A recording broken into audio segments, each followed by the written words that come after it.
Hi, it's Jennifer from Pilates Back and Joint Exercise. So lately I've had a lot of questions on low back, sciatic and low back pain. And so today I'm going to go through some exercises that work for me to kind of ward off sciatic and low back pain. So these are going to be specifically how you can stop and avoid sciatic and low back pain. So first you have to understand why. Why are you having the low back pain? Why are you getting sciatic pain? And for me, most of that is from muscle imbalance, poor posture. I'm driving a lot, I'm sitting a lot, everything is forward of us nowadays. So first you have to fix and balance your muscles, and specifically the muscles of the hips, the back, the core, our postural muscles, and our upper back. So some of the exercises that work best, we're going to start with some standing squats. So when I squat, I'm going to space my feet about hip width apart, and I'm going to reach my arms forward to balance. And so you can imagine squatting in the woods. You don't want to pee on yourself, so your bottom's out, your chest stays up and coming back up. So I'm just sitting back, and I'm going to push the floor away with my feet to come up. So exhale, exhale,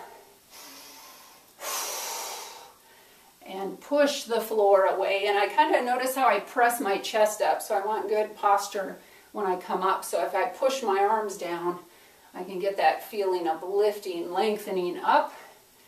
And so I have my right knee, I've had surgery on, and so that one I know that leg's a little weaker, so maybe my left leg is taking over here. So I'm going to do these on one leg as well. So I'm going to cross the right ankle, whoop, and get my balance. And you can do this hanging on to a countertop as well. If you have a counter in front of you, just imagine reaching for it. So I'm going to sink in and come up. And you can start with anywhere from 5 to 10 of these and work your way up, and maybe even add weights to this. And so I'll do and so this is my weaker leg, and again I'm working on bottom out, chest up, and push the floor away. Okay, so now we're going to come down to the floor and work on the pelvis. And so if your pelvis is imbalanced, that can be the cause for some low back pain as well. So I'm just going to pretend my pelvis is balanced today. And my favorite exercise is the bridge. So I'm just pressing the hips up and coming into my chest or upper back. I'm opening the chest here. And then I'll just roll the spine down. And I'll come up again, exhale. Press the shoulder blades down. Open the front line of the body. Press the hips and peel the spine down. So when you get really good at that, you could add a march. So to balance the hips here, press into one foot. Notice the hips are staying lifted and level here. And I'm just marching. So I can feel their level from the front and the back of me. Maybe the spine, you may have a little length, tension, and balance in the spine.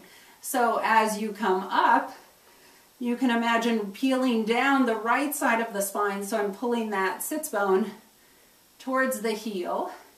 And then I'm going to come right up the middle. And I'm going to go down the left side of the spine. So it's very subtle. Our spine isn't very wide. And pulling towards the left heel and up the middle. And maybe just a few times on each side to lengthen and balance out the muscles in your spine. And down the left. Once more. And so then I'm going to work from a tabletop position. So the shins are parallel with the floor, kind of like in a tabletop. And this is going to help with the core musculature. So again, the muscles that surround, they protect, they support the spine. So I'll reach one leg at a time. And so you can start here, and you can make this more challenging by reaching opposite arm and leg. So my goal is I'm going to inhale, breathe the space between my shoulder blades down into the mat. So I keep this core musculature. Breathe it down and exhale up. Inhale, lengthen. Exhale, pull back to the core, back to the center of you. So I'm flattening and lengthening through the front of me, and the back of my spine is reaching into the floor. So use your breath to reach down into the floor and center. And then side kicks work well for to help the low back pain. So the side kicks are going to help the big muscles of the hips, the glutes. The clam in particular is one of my favorites if you can keep the hips and shoulders aligned well. This really helps with sciatic pain. It helps build the muscles in your bottom, especially if you sit a lot, if you travel, if you're driving a lot. And so notice I'm not rolling out, but I'm keeping things stacked up here over each other. And then I'll lengthen both legs and I'll work through some circles. Again, keeping the hips stacked and the spine long, and the head, I'm watching my feet right now, but I do want to look straight out ahead. So keep good neck alignment as well. And forward up, lengthen, forward up, lengthen down. And then we'll take a little sweep of the leg forward. And as I reach to the back, I'm going to zip. So I'm coming into a nice back and hip extension. And pull the leg up and zip the abs to reach it back. So I'm just using this top arm to balance me out a little. And that back extension feels really nice. And so we'll just come up and to the other side. So we'll start with the clam here. And again, we want the hips and shoulders stacked. The heels, the feet are going to stay together. And again, I'm just putting a little pressure right in the SI joint. And I notice that tightens a little as the legs open. So think of like a clamshell. It's difficult to open a clamshell. So that's your muscle stopping or supporting it there. And then we'll go into the circles. And I'm going to go up, forward, and down, up, forward, and down. I'm trying to keep the foot, the arch of the foot, parallel with the floor, and that works these abductors a little bit more. And then reverse. And again, you can do anywhere from 5 to 10 of these. And then I'll swing it to the front. And again, as I reach back, I'm just balancing myself here. And pull it up and balance to the back. And up and zip the abs and stretch.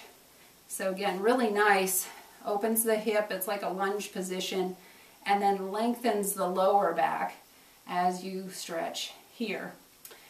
Now, the prone exercises. So these are really helpful for your posture.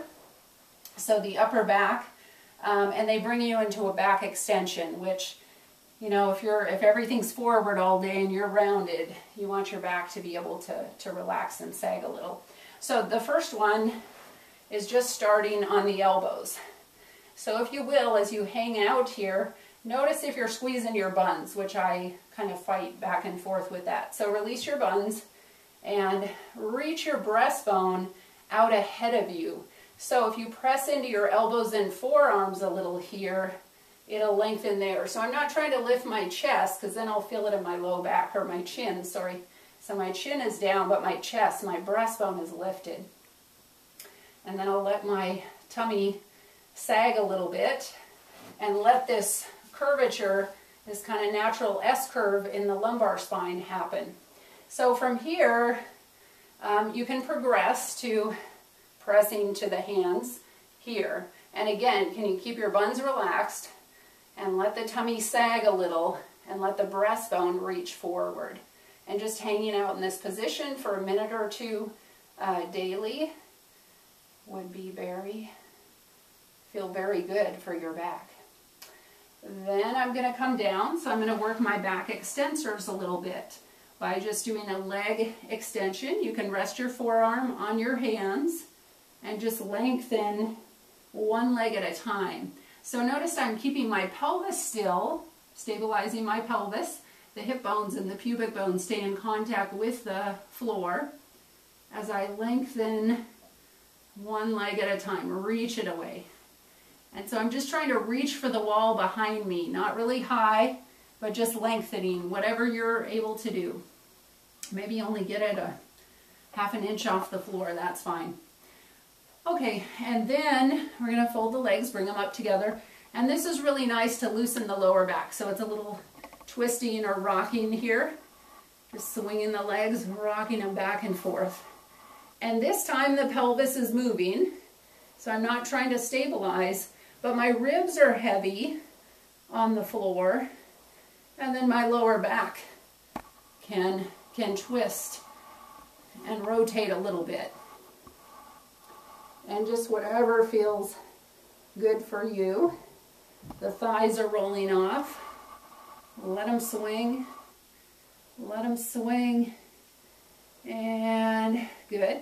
And then I'm going to lengthen the legs back out. And now we're going to work the upper back. So you might see people that are rounded. As we age, we get a little kyphotic or rounded in the upper back. So this exercise is very good to keep the upper back, your postural muscles strong. So I'm going to bring my face and my chest off the floor as well as my hands and elbows. Now, maybe you can only bring it up a half inch. Maybe you can come up an inch. Wherever you can come without feeling pain or pressure in the lower back, let it stay up above. There's a little effort there in the muscles. So begin here, and then I like to do the elbow slide. So I'm going to reach overhead and try to hold my face and my chest off the floor, exhaling, pulling the elbows down into my back pocket. Inhale to reach, exhale to pull. So it works this whole upper back, even along the erector spinae and the low back as well. And then just bring your hands under you and peel the spine up, and you can sit back over your heels to finish in the child's pose. And a well-deserved stretch there at the end.